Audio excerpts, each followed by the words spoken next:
अपनी मम्मी को फिर से इसी वीडियो में ले आई हूँ। मम्मी आपको एक कहानी सुनाएगी। अगर आपने मेरे YouTube चैनल को सब्सक्राइब नहीं किया है तो सब्सक्राइब कर लीजिए एंड बेल आइकन में क्लिक कीजिए एंड लाइकिंग भी कीजिए। जय जिनेंद्र मित्रों, आज मैं फिर से आ गई हूँ आपके सामने एक नई वीडियो के साथ। आज मैं आपको एक छोटी सी कहानी सुनाने जा रही हूँ। एक बार की बात है, एक बूढ़े पति पत्नी अपनी कच्ची पक्की कुटिया में सुखपूर्वक अपना जीवन व्यतीत कर रहे थे। उनके पास खाने के लिए न तो पर्याप्त भोजन था और न ही रहने के लिए पर्याप्त साधन। फिर भी वे निर्धन थे, गरीब नहीं, क्योंकि वो पूर्ण रूप से आत्म संपन्न थे और अपनी छोटी सी कुटिया में सुखपूर्वक अपना जीवन व्यतीत कर रहे थे। कुटिया इतनी छोटी थी कि उसमें केवल 2 ही व्यक्ति रह सकते थे। एक बार वो जब आधी रात्रि में सो रहे थे तो किसी ने उनकी कुटिया का दरवाज़ा खटखटाया। दोनों की आंखें खुल गई तो वृद्ध स्त्री ने अपने पति की तरफ बड़े ही डर कर देखा तो वृद्ध ने कहा कि घबराओ मत, निर्धन और ईमानदार व्यक्ति से कोई क्या छीन सकता है। ऐसा कहकर उसने कुटिया का दरवाज़ा खोल दिया तो उसने देखा बाहर 2 व्यक्ति खड़े हैं हाथ जोड़कर और वो आश्रय मांग रहे हैं। तब बूढ़ी स्त्री ने अपने पति से कहा कि यहाँ पर तो केवल 2 व्यक्तियों के लिए ही जगह है, 2 ही व्यक्ति रात्रि को सो सकते हैं। तो वृद्ध ने कहा कि कोई बात नहीं, जहाँ 2 व्यक्ति रात को सोकर रात गुजार सकते हैं तो वहाँ पर 4 व्यक्ति बैठकर भी रात गुजार सकते हैं। ऐसा कहकर उस वृद्ध ने उन दोनों व्यक्तियों को अंदर बुला लिया और चारों चारपाई पे बैठकर आपस में बातचीत करके रात्रि गुजारने लगे।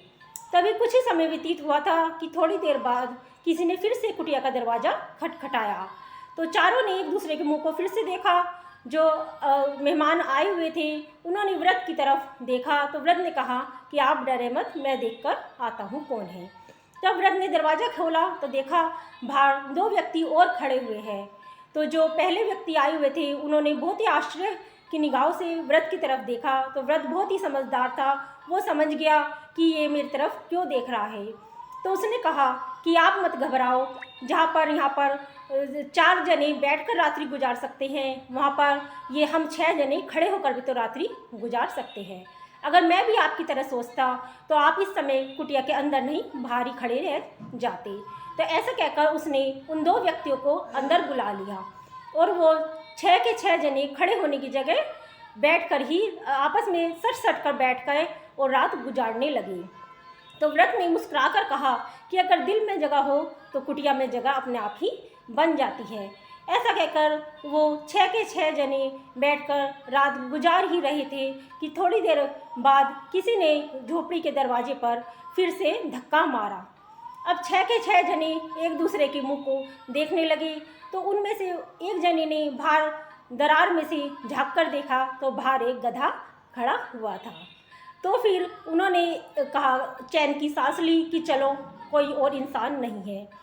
तो वृद्ध पुरुष उठा और उसने कहा कि दरवाज़ा खोल दो, क्योंकि गरीब की ये अमीर की का महल नहीं है, ये तो गरीब की कुटिया है।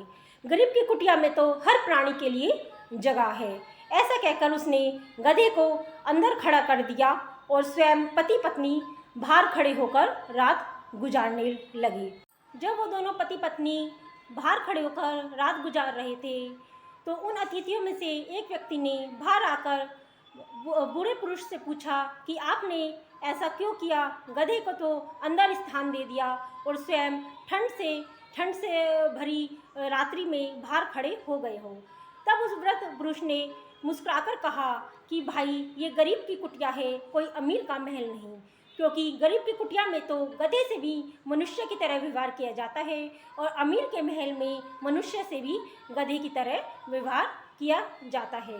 उन दोनों पति पत्नी के चेहरे पे संतोष के भाव थे, क्योंकि मित्रों संतोष से बड़ा कोई धन नहीं होता। जब हो संतोष धन, सब धन धूलि समान।